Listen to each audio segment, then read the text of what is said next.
Welcome to the Private Practice Startup Podcast, where we help mental health professionals grow their dream practices and live a life they love. We chat with successful private practitioners, business coaches, and marketing experts, bringing you tons of practice building tips. We invite you to take advantage of our private practice paperwork and our signature marketing e-course. And we have a gift for you. This is the exact methodology we use to create our six-figure private pay practices and have helped many other therapists do the same. Go to privatepracticestartup.com and on the homepage, click the button to download a free copy of your dream private practice playbook. Now on to today's episode.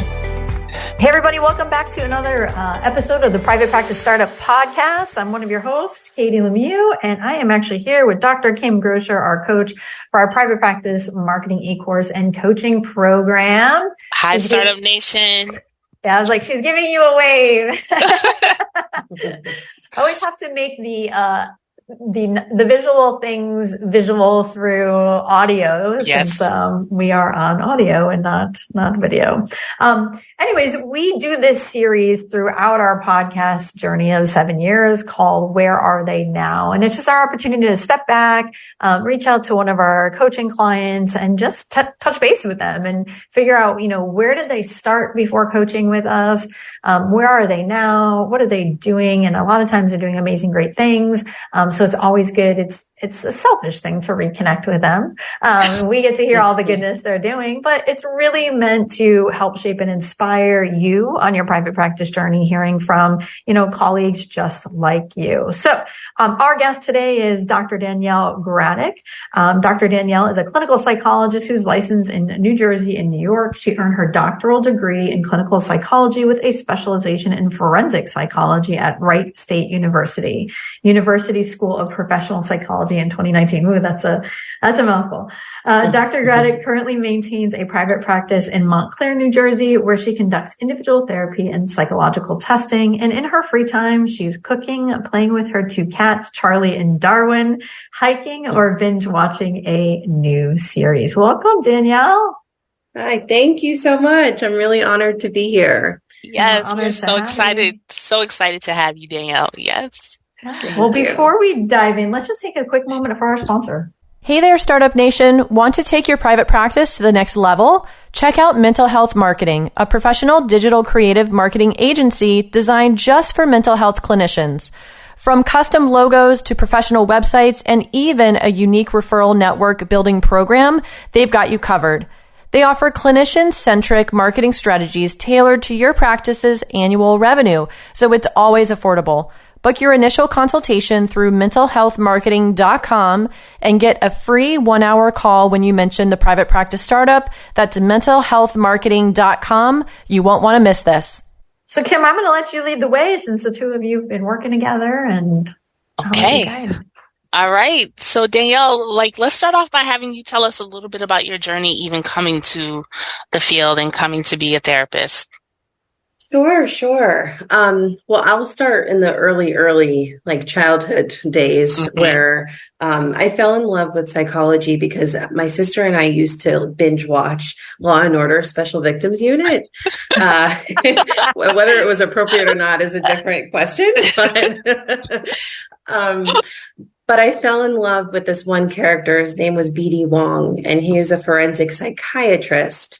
But what I loved about his character is that even though he was interviewing the people who have been suspected of performing these heinous acts, he did such a good job of making them feel like humans in the room with him. And he was such a skilled clinical interviewer. And he was also such a valued member of the special victims team.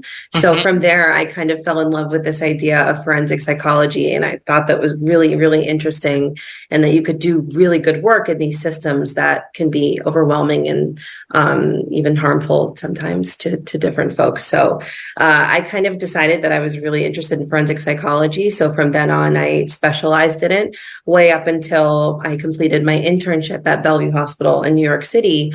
And then I kind of realized at that point that I wasn't so much into the prison, jail, court clinic aspect of forensic psychology as I really was into the aspect and the art of clinical interviewing and building a meaningful connection with people. So I kind of pivoted back to the home base of clinical psychology. So in my current private practice, I really just focus on individual therapy and psychological assessment. So that's kind of been my journey. That's awesome. I love to hear that because you went right back to being, I don't know the character's name. You said it, but I don't remember it. But like, that was like where it started. And like, that's what you're doing. How fun. Yes. Thank you. Yes. Very cool. So let me ask you, so you've recently transitioned from full-time work right into full-time private practice. So I want to ask you about that, but first I want to ask you, like, what led you to reach out for coaching before doing that? Like when you realized that that was the step you wanted to take? Yes. So a few things. I think that, so I was working actually part-time at this adolescent outpatient unit, and I was also building my practice on the side. And I kept having these kind of thoughts inside of me, like, oh, I would really love to work full-time and I'd really love to build this career and this life for myself that I've always dreamed of. But I had a lot of fears and some insecurities and some just financial concerns. And so I really thought it would be a good time to get a coach. And actually my therapist, who was also really important in my journey, recommended reaching out to a coach. And so I was so happy to find you, Dr. Kim, because you helped me really work through some major obstacles that were, for me, really, like I said, just based in fear and the uncertainty. And you helped me kind of flush those out. And then I was finally able to transition to full-time private practice. Awesome. Well, I'm glad you found a private practice startup and then you eventually found me and we were able to work together because it was really wonderful to watch it unfold for you. So tell us a little bit about your journey in transitioning from full-time work to full-time private practice. Yeah. Sure. So I think there were two big obstacles that I was dealing with on my journey. And these were two things that we really talked about a lot. One of them was more my own fears, my own fear of failure, my own wondering if I'm ready for full-time private work and what does that even look like. I think sometimes your thoughts can get really loud. And even with well-intentioned family and friends and partners, they oftentimes are trying to protect you. So they may even say, oh, are you sure you're ready to do full-time? There's a lot like, have you done the work? Are you prepared? And so that was one really big fear of mine was, am I ready to go fully on my own? And what does that look like? And really, can I financially support myself? Which was something we talked about a lot. But then really interesting, there was this other fear that we worked through that I hadn't anticipated having to work through as much, which was, I was working at a place where a lot of understaffed, underprivileged, underfunded environment. And my clients looked like me. They had tons of generational trauma, tons of attachment trauma. And I really built such meaningful relationships with so many of my clients. And I was like their 14th therapist. So the other big thing that I really had to work through was, what does it mean for me to leave them? And am I abandoning them? And what I also will say that I appreciated about our coaching work was, as a Black woman, I think that a lot of times there's this burden of having to be everything for everyone and having to carry, should I really be like in the trenches doing this work with the clients that need it the most? And I really had to learn how much guilt and shame is mine to carry and how much guilt and shame is the system's, and what does it mean for me to go out on my own and make sure that I'm still giving back in my own way and still seeing the clients that I want to see, but also earning the living that I feel like I deserve. So that was a big part of my journey, I think. Wow. Thank you for sharing that. I mean, the two of you went deep and, wow. And so what helped you kind of make that decision to then leave? What was some of the work that you and Kim did, to be able to see that for yourself? Yeah, I think one was working through why I it did get really deep. And Dr. Kim knows I used to come to our coaching sessions like sobbing. But I think one was really recognizing what was holding me back. And again, working through, I just had so much guilt really leaving my clients. And so I worked through like, what does it look like to still see the clients that I want to see, but on my terms and in my own practice? And does it mean that I'm abandoning them? And am I really responsible for the system essentially? So I think through our work together, I really let go of what some of those fears were. And I think the second thing was Dr. Kim really helped me believe in myself. And she was actually the first person who said, like, why don't you set an actual date? And I think you should concretely, really specifically set a date 3 months out. So I stuck to it. And, a month before that date, I gave my notice. I had the tough conversations, but what was helpful was really specific planning and sticking to a deadline and keeping myself accountable. And knowing that, I really just needed to believe in myself and believe the things that Dr. Kim and my therapist were telling me. I love that you share that with Danielle, because, for me, when I need to do something I don't want to do is I tell on myself. So I have another human that's going to hold me accountable to be like, exactly. Did you write that resignation letter? Exactly. Really? Send that to me. I want to see it. Yes. Yep. Yeah. That's awesome. No. Yeah. Danielle, you did a lot of work around that, because I remember well, maybe I'll do this day and maybe I'll do that. And we're like, well, why? Exactly. What's that about? Yeah. And I even have a quick story. I call it funny now because I could look back on it and chuckle to myself. But even the day of resignation, I really waffled back and forth and again, still struggling through everything that I mentioned. And I set a time to meet with my boss. But then when I did, she unloaded all the stuff that she wanted me to do. And it was really, really hard. But again, because I had done so much preparation on the back end, I was like, you know what? I just have to go with my gut. This is my decision. Here's the date. And so I'm so glad that I ended up just saying no and saying that I was leaving at that date, because I could have very easily been sucked back in. So it took a lot of work.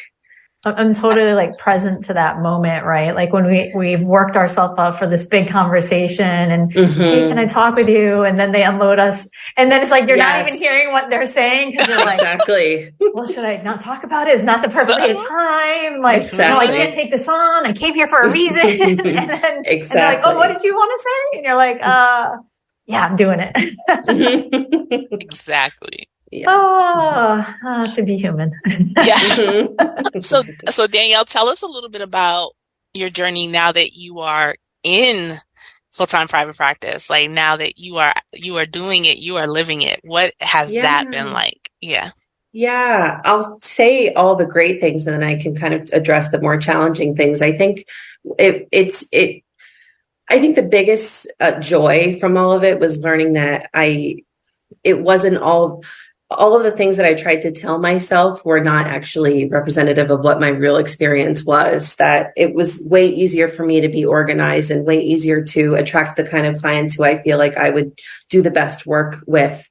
And I think it's also been really freeing to have a schedule. And one other thing that we had talked about, Dr. Kim, was building in time for self-care, and making sure that I have a day to do admin work and also just make sure that I'm taking care of me. So that's been the real joy of doing this full-time work, is I can have that flexibility now that I really never had ever. I think it has, to be fair, also come with a unique set of challenges, even financially. There's always an unexpected expense, or, in the summertime, I'm learning right now, in true transparency, clients go on vacation, your child clients go to camp, you may unexpectedly get sick and have to take a week off. And so there's such a need to save and rely on accountants and financial advisors. And so it has come with its own unique set of challenges. But what's been great is, for me, I've really built a team of people around me to hold me accountable in different areas. So if there's an area where I'm really struggling, I lean into my support system. But my practice has been great. It's full at the moment, which is really exciting as well. And so I'm really enjoying and embracing all the aspects that's come along the journey. Amazing. Yeah. As you're talking, Danielle, and Kim said your your story and everything's going to be inspiring. And it really is so inspiring hearing you talk. Let's just take a quick moment for our sponsor. As a therapist, I can tell you from experience that having the right EHR is an absolute lifeline. I recommend using Therapy Notes. They make billing, scheduling, note-taking, telehealth, and e-prescribing incredibly easy. Best of all, they offer live telephone support that's available 7 days a week. Look, don't take my word for it. Do your own research. Therapy Notes is the #1 highest rated EHR available today with 4.9 out of 5 stars on Trustpilot and Google. Go to therapynotes.com and enter code PPS as in private practice startup and receive a special 2-month trial, absolutely free. And hey, if you're coming from another EHR, no worries. Therapy Notes will import your demographic data quick and easy at no cost to you so you can get started right away. Trust me, don't waste any more of your time. Go to therapynotes.com and enter code PPS for your 2-month free trial. Your time is your money, so why waste it checking to see if your next appointment has arrived? Instead, gain the freedom to focus on your most important tasks with the Receptionist for iPad. This episode is sponsored by the Receptionist for iPad, the highest rated digital check-in software for therapy offices and behavioral health clinics. Thousands of private practices use the Receptionist for iPad to discreetly check in clients, and after each client has checked in, the system sends practitioners an instant notification. No more poking your head down the hallway to see if your next appointment has arrived.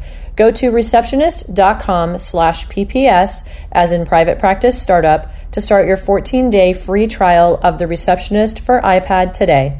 Make sure to sign up on our unique page and you'll get your first month of the software free when you become a customer. Enjoy! And I just wanted to say thank you just for being so open and vulnerable. And one of the things about business and entrepreneurship is like at each stage of growth, we come up against something, right, that we have to tackle. And, you know, you're talking about being a Black woman and really holding on to all of the systemic issues, the generational traumas, women having to hold the role of being everything to everyone. And then also being a therapist, which is like, and now I should probably not have boundaries and be helpful and all that stuff. So as you transitioned into private practice, you talk about having a schedule. You talked about self-care. Did you bump up against some other stuff there too? Any like shame or feeling bad or you should be helping? Did you have to work through some things there?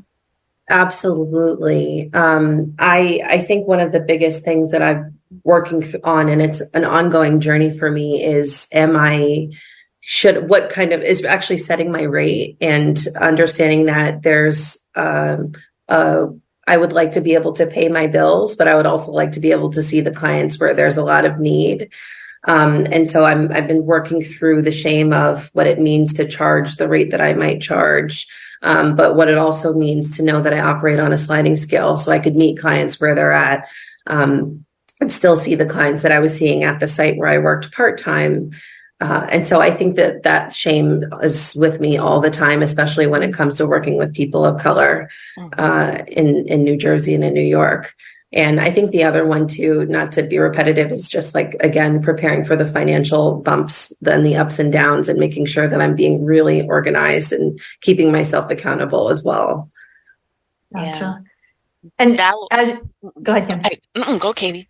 As you share about that, so, you know, we had the privilege of talking to Dr. Jetta Robinson and doing a podcast with her. And one of the things that I kind of think about is, you know, she's done a lot of work to help therapists, group practice owners get contracts, right? And being able to serve, you know, BIPOC communities, Black communities, disadvantaged, you know, underprivileged. And it's a way to honor our worth and our value as therapists, but yet be able to continue to serve. So we'll put that link in this show notes page so you all can listen to that as well, because your services and what you all bring to the world is just really amazing, and you're all serving specific populations. And it's a way for us to continue to do the work, but also value our work, set boundaries, self-care, and really live the life that we want to be able to live while serving those we're called to serve. So we'll put that link in the show notes too. Go ahead, Jim. Absolutely. No, I just wanted to point out something you said, Danielle, that you actually, like, when I met you, like, you came with, right? And that was this idea of having, you talked about the support system, and I like to use the metaphor of like your boardroom, right? Like, who's at the table, right? And you had your therapist and you had your financial planner, right? And you had your accountant. So you were already coming in with that, right? And this understanding. And so, like, I think a lot of times we don't realize what resources we already have or what supports we already have, and coming in with that and then like rounding that out, right? Yeah. Absolutely. Absolutely. And I think that, to be fair, also came from me being highly anxious and perfectionistic and wanting to make sure I had the right people to lean on, because especially because there are a lot of areas that come with private practice where I just needed some consultation and needed some guidance.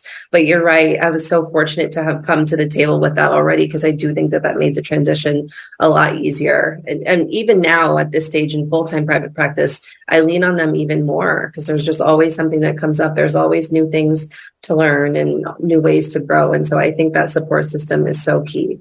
Yeah. Awesome. What would you tell somebody who is wanting to start, but is maybe afraid, or is working in an agency and, they're worried about what they're going to lose to start full-time private practice? What would you say to them?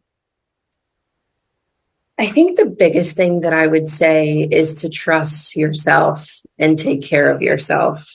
There is a lot of noise, and for me, the noise is internal, it's external, it's my own thoughts, it's the system, it's society, it's my loved ones, it's the agencies, it's my clients who have different sets of needs, and it can be really hard to turn down the noise and to know how to listen to yourself. And so I would say to trust yourself, because there are, even though like I just said, I was able to rely on my support system and get wisdom from different places. What I also learned from my support system is so much of that wisdom was already inside of me. And I just needed to turn down the noise and really take care of myself so that I could hear it. So in addition to trusting yourself, making sure that you're taking care of yourself, that you're sleeping, and that you're being kind to yourself. It's so hard to release all of the burdens that society sometimes places on us. And it's really, really, really important to make sure that we take care of ourselves, put our oxygen mask on first before we can help anybody else. So those are the two big things that I think I would say. Well said. Yes, definitely. So what's next for you, Danielle? Where are you headed in your journey? Yes. So I think continuing to build my practice, honestly, one day I would love to kind of add clinicians on to continue to see the population that I see. I also supervise now. I supervise an intern at Rutgers University. So I'm looking forward to continued opportunities to supervise and do didactics with the interns at Rutgers. And so I think that those are the two places where I'm looking to grow the most. And actually, there's the third. I'm also looking to grow my social media presence. So you may be hearing from me soon, Dr. Kim. That's the third thing that I don't know. I'm not just super great at. But yeah, I'm hoping to gain a presence on social media and really expand my practice and continue supervision.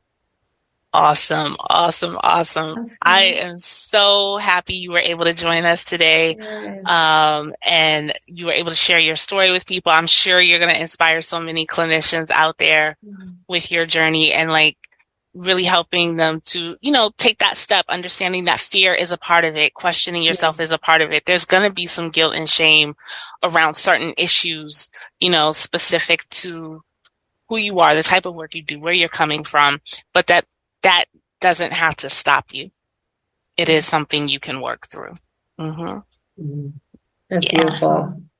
Yeah. So I know that you are a fan of Profit First for therapists. Share a little bit about that and maybe a takeaway that you've gotten from Julie Harris's book.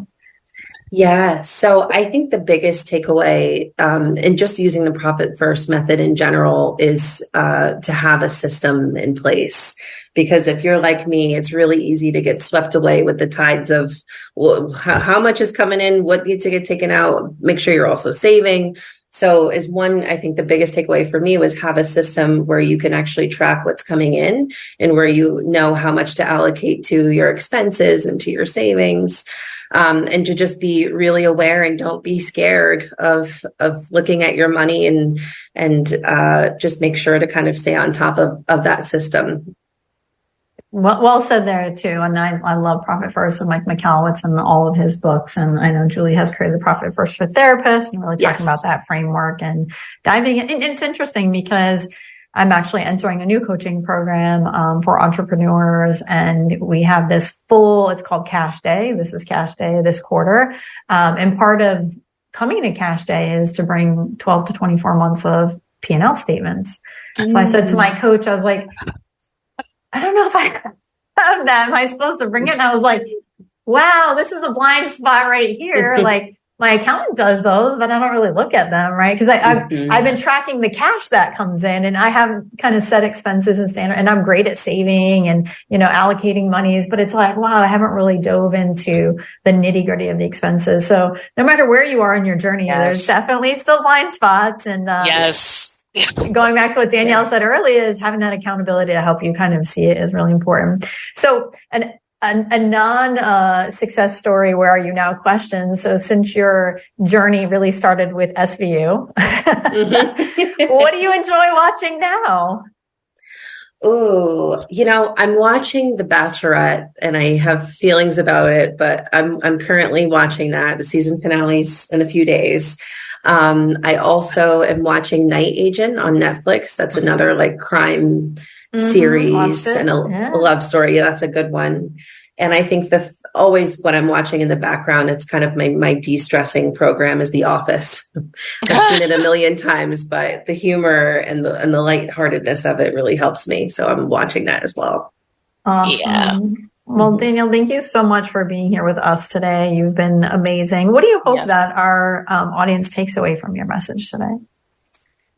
Yeah, I think what I'm hoping that the audience takes away is don't be afraid to listen to yourself. As I mentioned earlier, don't be afraid to lean on your support system. But also, I think second to that is don't be afraid to disagree with your support system. If you are feeling ready, take that step and take that leap. And to know that I think that taking that leap into private practice was the best thing that I could have done. And I'm so grateful that I did it. And at the very least, if you take the leap, you'll be proud of yourself. And I think that that's something really worth noting and cherishing. Awesome. Well, congratulations on everything you've accomplished. Yes. We look forward to hearing, how it continues and where it goes. And, when you're ready for some social media help, give Kim a call. Yeah. Yes. Thank you. Well, thank you so much. Yes. Thank you for being here with us today. And Startup Nation, I really hope that you feel inspired by Dr. Danielle Graddick and her story, and that you can do it and trust yourself. And it's okay to disagree. And we do hope that you join us next time on another coaching mini series where we bring, either success stories or live coaching back to you. So we hope you have an awesome, inspired day. And wherever you listen to this podcast, it's always helpful for you to let us know how we're doing. So write a review right on Google or iTunes or Stitcher or Spotify or wherever you enjoy these podcasts. So as we always say, stay inspired. Take care, everybody. Thanks for joining us on The Private Practice Startup. Visit theprivatepracticestartup.com for awesome resources, free trainings, attorney-approved private practice paperwork, and so much more.